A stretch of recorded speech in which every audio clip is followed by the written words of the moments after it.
नमस्कार। देश काल में आपका स्वागत है। मैं हूं मुकेश कुमार। दोस्तों, आज हम एक बहुत ही गंभीर मसले पर खबर पर चर्चा करने जा रहे हैं। इसे गंभीर इसलिए कह रहा हूं कि ये मामला न्यायपालिका से जुड़ा है, हाई कोर्ट के एक जस्टिस से जुड़ा है और उसको लेकर जो परस्पर विरोधी खबरें आ रही हैं, या यूं कहें कि पहले जो खबर आई थी उस पर लीपापोती की जो कोशिशें की जा रही हैं, जो पहले जो खबर आई थी उसको जिस तरह से झुटलाने की कोशिश की जा रही है, वो अपने आप में बड़ा विचित्र और संदेहास्पद है। खबर ये आई थी कि दिल्ली हाई कोर्ट के जस्टिस यशवंत वर्मा के घर से काफ़ी बड़ा मोटा कैश बरामद हुआ है, या उसकी वीडियो रिकॉर्डिंग हुई है। होली की पूर्व संध्या पर उनके दिल्ली स्थित निवास में आग लग गई थी और उसमें जब दमकल कर्मचारी पहुंचे तो उन्होंने वहां पर कैश का बहुत बड़ा जखीरा देखा, उसका वीडियो भी बनाया और उस वीडियो के आधार पर रिपोर्ट ये आई कि इस तरह की एक वारदात हुई है जिसमें बड़ी राशि पकड़ी गई है। और उसके बाद एक और खबर आती है कि इन जज महोदय का, जस्टिस यशवंत वर्मा का तबादला कर दिया गया है वापस इलाहाबाद हाई कोर्ट में। उसके बाद और भी बहुत सारी खबरें आई। मसलन खबर ये आई कि इलाहाबाद के बार काउंसिल ने कहा कि इलाहाबाद हाई कोर्ट कोई कूड़ेदान नहीं है जहां कोट अनकोट भ्रष्ट जस्टिस को भेजा जा रहा है। उन्होंने उसका विरोध किया, यानी इलाहाबाद हाई कोर्ट को की प्रतिष्ठा को आंच पहुंचाने वाला मसला माना यशवंत वर्मा को वहां भेजने को। और भी खबर आई। फिर ये खबर आई कि सुप्रीम कोर्ट की तरफ से ये कहा गया है कि उनका जो तबादला किया गया है कॉलेजियम की सिफारिश पर, वो दरअसल कोई भ्रष्टाचार के मामले में नहीं किया गया है, या ये जो घटना हुई थी उनके घर पर उससे संबंधित नहीं है, बल्कि किसी दूसरे मामले से संबंधित है। लेकिन टाइमिंग कुछ ऐसी है कि सुप्रीम कोर्ट का ये कहना लोगों के गले नहीं उतर रहा है। बहुत सारी खबरें और आई हैं। हालांकि हाई कोर्ट ने भी एक हाउस इंक्वायरी इस पर बिठा दी है कि हुआ क्या है, ज़रा पता किया जाए। लेकिन अलग अलग स्रोतों से जो खबरें आ रही हैं वो बहुत कुछ कह रही हैं, बहुत सारे सवाल खड़े कर रही हैं जस्टिस यशवंत वर्मा के बारे में। मसलन ट्विटर पर, सोशल मीडिया पर ये खबर बड़ी आम है, बल्कि ये जो Allahabad high court bar association है उसके अध्यक्ष अनिल तिवारी के हवाले से आया है कि अगर किसी सामान्य कर्मचारी के घर पर 15 लाख रुपए भी मिल जाते तो उसे जेल भेज दिया जाता, लेकिन जज के घर से 15 करोड़ रुपए मिले हैं और उन्हें घर वापसी का इनाम दिया जा रहा है, यानी उन्हें वापस इलाहाबाद जो उनका घर है वहाँ भेजा जा रहा है। तो ये एक राशि कहाँ से ये 15 करोड़ का फिगर अनिल तिवारी के पास पहुँचा है, जो Allahabad high court bar association के अध्यक्ष हैं, ये एक दिलचस्प बात है। इस पर गौर करने की बात है। और भी सूत्रों से दूसरी खबरें आई हैं। मसलन एक खबर तो सोशल मीडिया पर ही है। सवाल पूछते हुए कहा गया है कि ये जो वीडियो है वो गायब कहाँ हो गया। जो दमकल कर्मचारियों ने वीडियो बनाया था उसको डिलीट किसने करवाया था? ये उसी समय डिलीट करवाया गया था या बाद में डिलीट करवाया गया? क्यों करवाया गया? और वो मोबाइल सेट कहाँ है जिससे ये डाटा या वीडियो डिलीट करवाया गया है? क्योंकि तब पता चल सकता था कि ये किस तरह का वीडियो था और कैसे डिलीट करवाया गया। तो एक तो ये कि संदेह के बहुत सारे वजूहात हैं जिनकी वजह से बार बार प्रश्न उठ रहा है कि जस्टिस यशवंत वर्मा के घर से मोटी रकम मिली थी, लेकिन अब उन्हें बचाने की कोशिश हो रही है। उनके मामले में लीपापोती की जा रही कि कैसे शाम तक खबर को बदलने की कोशिश की गई। अब इसमें कुछ चीज़ और मैं आपको जोड़ के बताना चाहता हूं कि एक खबर ये आई है, एक प्रश्न ये उठा है, ये एक आरोप भी कह सकते हैं आप, कि जो यशवंत, जस्टिस यशवंत हैं, उनके बेटे का एक मीडिया के एडिटर के साथ एक रिश्ता था, जो जस्टिस यशवंत के लिए एक टाउट, एक दलाल की तरह, एक एजेंट की तरह काम करता था। और उसने ये जो रकम मिली है, तथाकथित रकम, चूँकि इसका कंफर्मेशन नहीं हुआ है, इसलिए हम पूरे यकीन के साथ, पूरे विश्वास के साथ नहीं कह सकते कि मिली है, लेकिन ये जो व्यक्ति है जो उनके लिए काम करता था, क्या उसके रोल को इन्वेस्टिगेट नहीं किया जाना चाहिए, अगर ये प्रश्न उठ रहा है। फिर ये है कि जो मेमो तैयार होता है जब किसी घर में आग लगती है, तो एक मेमो भी तैयार होता है कि वहाँ क्या क्या था, क्या क्या नुकसान हुआ, क्या क्या मिला। वो मेमो जो है वो कहाँ है, उसको सीज क्यों नहीं किया गया। सीजर मेमो जिसको बोलते हैं, कि वहाँ पर जो जो चीज़ें मिलती हैं उनको सीज किया जाता है। अगर इस तरह की कोई बड़ी रकम मिली है तो वो सीजर मेमो की बात पूछी जा रही है कि वो गायब कहाँ हो गया। क्या ये भी सही है कि किसी सीनियर ऑफिसर ने लोकल पुलिस, जो वहाँ की स्थानीय पुलिस थी, उसको जस्टिस वर्मा का ये वीडियो दिखाया था, वो जो कैश जो वहाँ मिला था उसमें रिकॉर्ड किया गया था। और क्या ये भी सही है कि जो ओरिजिनल रिकॉर्डिंग थी जिसमें कैश जल रहा था, वो फ़ोन से डिलीट कर दिया गया और फ़ोन भी गायब हो गया। फिर जो ऑफिसर, पुलिस ऑफिसर और जो दमकल के ऑफिसर वहाँ गए थे, क्या उनसे किसी तरह की पूछताछ की गई है या नहीं की गई है, और नहीं की गई है तो क्यों नहीं की गई है, और की गई है तो क्या जानकारियाँ हासिल हुई हैं। तो ये तमाम प्रश्न हैं जो अभी अनुत्तरित हैं और ये संदेह को बढ़ा रहे हैं कि जस्टिस यशवंत वर्मा के घर से बड़ा कैश का जखीरा मिला या नहीं मिला, और मिला तो उसका क्या हुआ, और अगर मिला है तो आखिरकार इसको छिपाया क्यों जा रहा है, कौन इसको छिपाने के लिए कह रहा है। इसमें राजनीतिक दल है, सरकार शामिल है, या सुप्रीम कोर्ट, हाई कोर्ट के जजेस शामिल हैं। ये प्रश्न उठ रहे हैं और ये बड़े गंभीर प्रश्न हैं, क्योंकि न्यायपालिका की क्रेडिबिलिटी, जो कि पहले ही बहुत नीचे गिर चुकी है, उसमें इससे और बड़े संदेह छेद हो रहे हैं कि आखिरकार न्यायपालिका, ये हालांकि ये मतलब अगर 15 करोड़ मिले हैं तो कोई कह सकता है कि ये बहुत बड़ी रकम नहीं है, लेकिन किसी जज के यहाँ से 15 करोड़ का मिलना एक बड़ी घटना है। इसका मतलब है कि न्यायपालिका में करप्शन कितने अंदर तक बैठा हुआ है।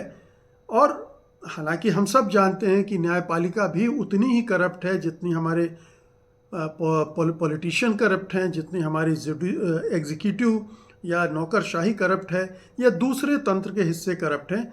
न्यायपालिका उससे कोई कहीं बेहतर नहीं है, लेकिन ये एक उदाहरण बिल्कुल सामने था जिसको छिपाने की कोशिश क्यों की जा रही है, ये सवाल उठ रहा है।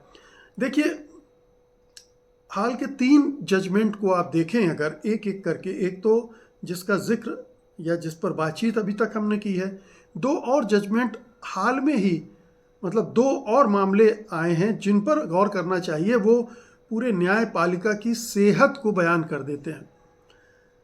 दूसरा मामला है हाई कोर्ट के जज का, कोई मिस्टर मिश्रा हैं, जस्टिस वहाँ के। उन्होंने कहा कि किसी महिला के स्तनों को छूना, उसके नाड़े को खोलना या उससे ज़बरदस्ती करना बलात्कार नहीं है। अगर जब बलात्कार नहीं हुआ है तो बलात्कार नहीं है, चाहे उसने कुछ भी किया हो। अब इसको लेकर पूरा हंगामा खड़ा हुआ है कि आखिरकार ये जज महोदय किस तरह के जज हैं जिन्हें इस यौन अत्याचार के बारे में इतनी न तो संवेदनशीलता है और ना ही इतनी समझ है कानून की, कि वो बलात्कार के इस प्रयास को बलात्कार जितना ही मानना चाहिए। ये पहले भी कहा जा चुका है कि पेनिट्रेशन हो तभी बलात्कार नहीं होता है। अगर ये सारी चीज़ें हुई हैं तब भी वो बलात्कार ही माना जाएगा। लेकिन इन जस्टिस महोदय ने उन 2 युवकों को छोड़ दिया और वो युवक कामयाब नहीं हो पाए क्योंकि कोई और आ गया और उसके डर से वो भाग गए। अन्यथा वो रेप करते उस बच्ची के साथ जो कि मुश्किल से 7 साल की थी। इन जस्टिस महोदय ने एक तरह से न्यायपालिका में किस तरह के जजों की भर्ती हो रही है, उनका मानसिक बौद्धिक स्तर क्या है, उनकी संवेदनाओं का स्तर क्या है, उसको एक्सपोज कर दिया। और ये नहीं, इस तरह के और भी मामले आते रहे हैं, लेकिन ये हवाला मैं इसलिए दे रहा हूँ कि क्योंकि ये अभी पिछले 3-4 दिन की घटना है। एक और मामला लीजिए। गुजरात में आईपीएस ऑफिसर संजीव को उम्र कैद की सज़ा देने वाले जज जो रिटायर हो चुके थे, उन्हें हाई कोर्ट में जज नियुक्त किया गया। वो पहले भी ठीक इस ऑफिसर को जिस अदालत में केस चल रहा था वहाँ भेजा गया था, तुरंत उन्होंने वो केस अपने पास मंगाया था और उनको सज़ा सुना दी थी।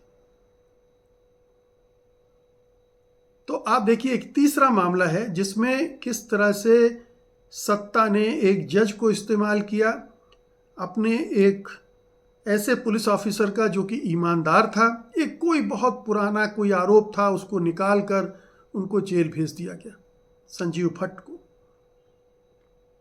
वो अभी तक जेल में है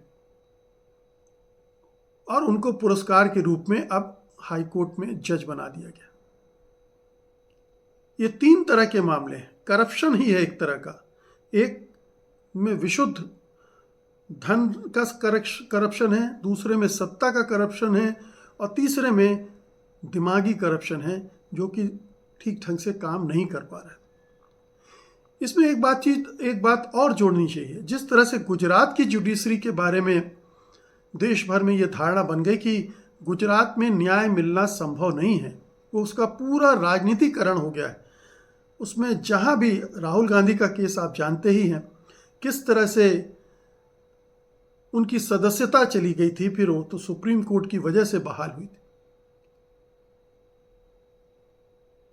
सीतलवाड़ को देखिए, उनको जेल भेज दिया गया था, फिर वो सुप्रीम कोर्ट से उनको राहत मिली। अन्यथा गुजरात की जुडिशरी पूरी एक तरफ है, मोदी शाह, गुजरात की बीजेपी गुजरात की सरकार के साथ है।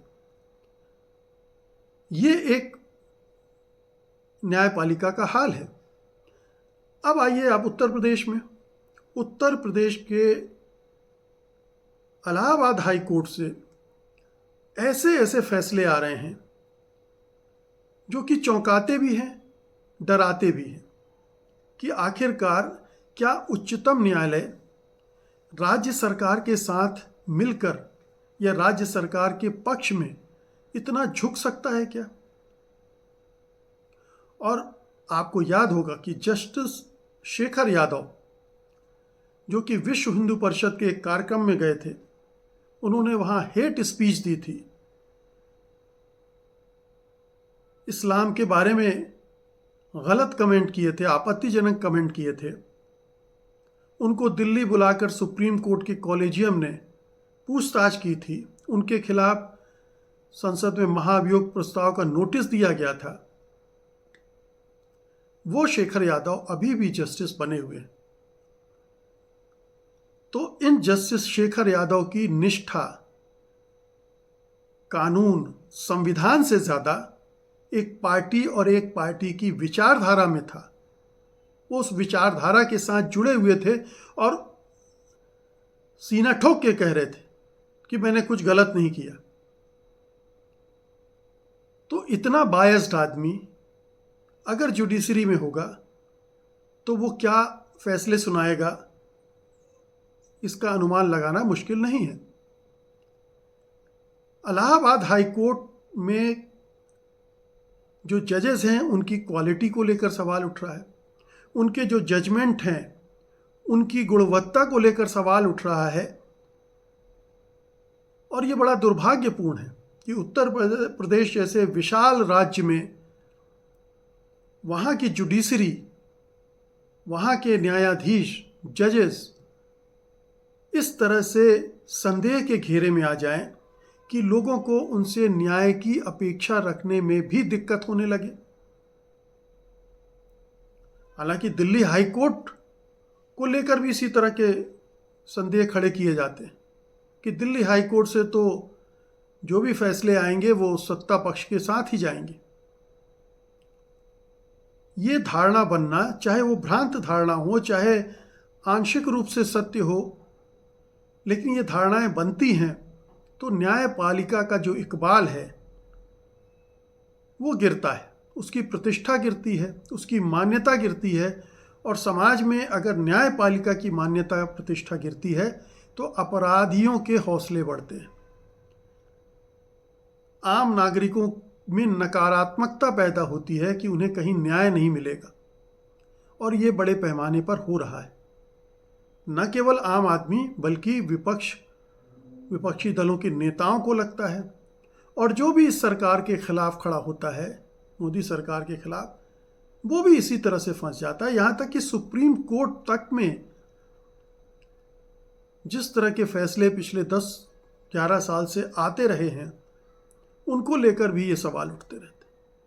तो जस्टिस यशवंत वर्मा के घर पर कैश का पाया जाना, बड़े कैश का पाया जाना, ये पूरी न्यायपालिका की गिरावट और उसके संदिग्ध हो जाने की एक बड़ी कहानी है, बड़ी वानगी है। बड़े बड़े मामलों में बड़ी बड़ी रिश्वतखोरियां चलती हैं, ये सब जानते हैं।